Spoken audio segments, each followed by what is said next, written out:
Halo semuanya, selamat datang kembali di Curhat bareng Deli.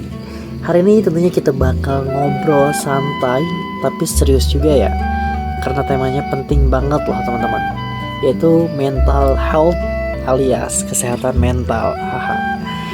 Bareng gua sekarang ada psikolog atau apa ya, bisa disebut seorang yang sangat penting terhadap kesehatan mental. Dan juga nanti pastinya banyak banget teman-teman yang ngobrol dan bisa saling sharing gitu ya. Bersama kita sapa dulu mungkin ya, ada Kak Alia pada malam hari ini. Selamat datang Kak Alia, bagaimana kabarnya? Halo Pak Deli, alhamdulillah baik ya. Senang banget bisa diajak ngobrol soal topik yang sebenarnya emang makin kesini tuh makin penting sih untuk dibahas gitu. Oke, betul banget ya.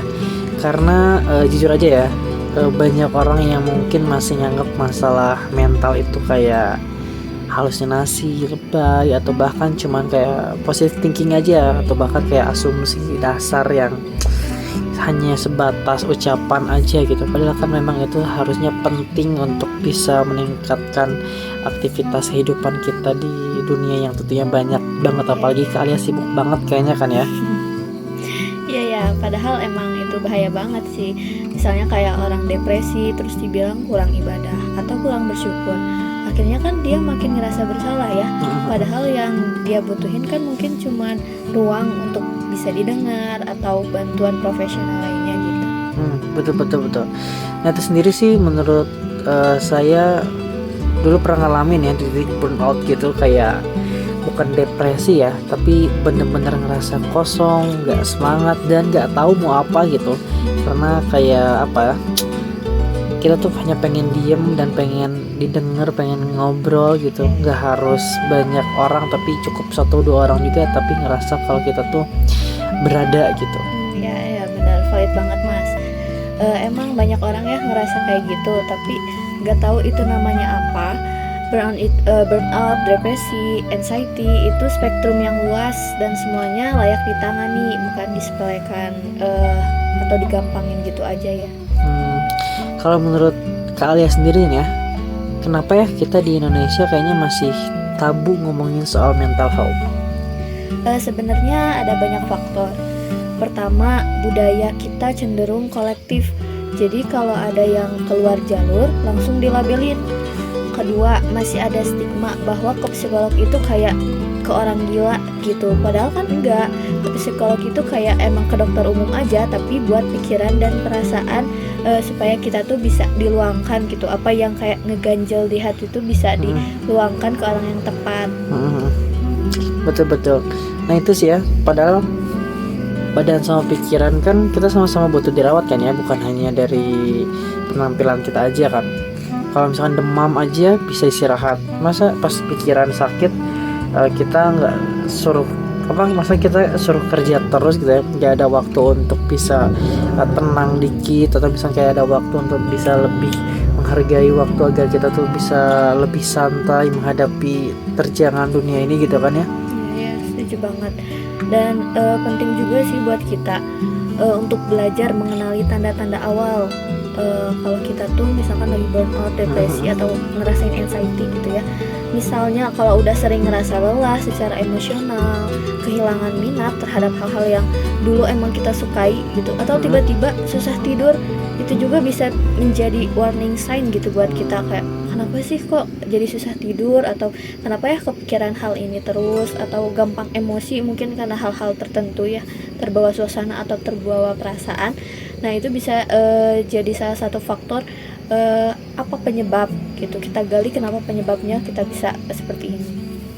Jadi banyak banget mungkin ya penyebab aspek ketika kita ngerasa kalau tubuh kita tuh butuh istirahat dan kita tuh memang harusnya peka gitu ya.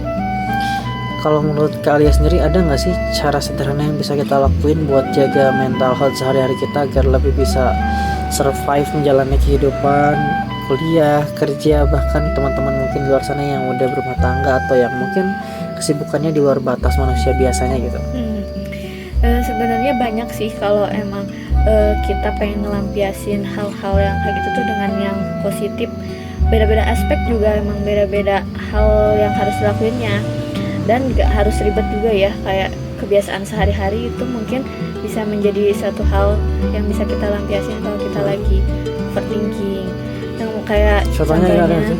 kayak nulis jurnal harian gitu buat nyalurin emosi, kayak orang-orang yang puitis gitu ya, atau orang-orang yang suka menulis, menceritakan hatinya tuh lewat tulis tangannya mereka, nyeritain di buku harian, cerita di buku-buku apa ya, kalau dulu tuh ada namanya binder-binder gitu. Nah jadi kayak curhatan tentang perasaan hati, misalkan jatuh cinta, atau tentang merasa dia tuh tersakiti, atau tentang kehidupannya yang lain, itu tuh bisa dicurahin gitu lewat catatan hariannya mereka.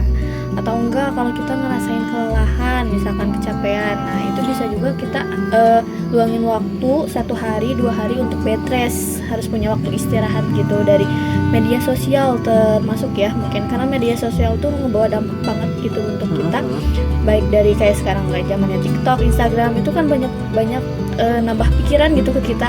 Kalau tiba-tiba kita lagi sakit hati nih soal cinta, tiba-tiba di TikTok atau Instagram banyak yang bikin kita malah nambah overthinking. Nah harusnya ditutup, itu kita istirahat dari segala hal, dari media sosial apapun, biar nggak ada pikiran. Terus yang ketiga, misalkan punya support system ya, walaupun cuma 1 orang, tapi 1 orang itu bisa diajak curhat tanpa menghakimi kita.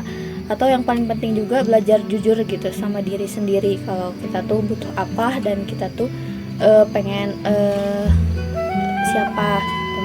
Udah sih kayak gitu. Wah itu kayaknya dalam banget gak sih ya Kak Alia ya? Apalagi kayak di akhir tuh ada belajar jujur sama diri sendiri, kayaknya itu hal yang paling susah yang bisa kita lakukan dalam kehidupan sehari-hari kita, apalagi yang memang secara tidak langsung kita tuh, apalagi kayak ada orang yang gak enakan atau gimana gitu ya. Kayaknya jujur sama diri sendiri tuh kayak hal yang gak mungkin bisa gitu ya. Tapi kayaknya itu memang berpengaruh banget ya kayaknya untuk mental health kita. Banget sih, banget. Karena kita sering banget kan pura-pura kuat gitu ya, tapi kalau emang gak pernah ngakuin kalau kita itu lagi capek, kita gak akan pernah mulai proses penyembuhan itu sendiri. Kadang kalau misalnya kita lagi capek tuh kita ngomong gak capek, tapi tubuh kita tuh kayak udah kayak mengerahkan untuk istirahat dulu gitu ya. Tapi kita kalau udah punya semangat tinggi kan beda lagi gitu ya. Tapi kayaknya memang kita harus bisa menghargai health kita sendiri kayaknya gitu ya. Keren banget sih.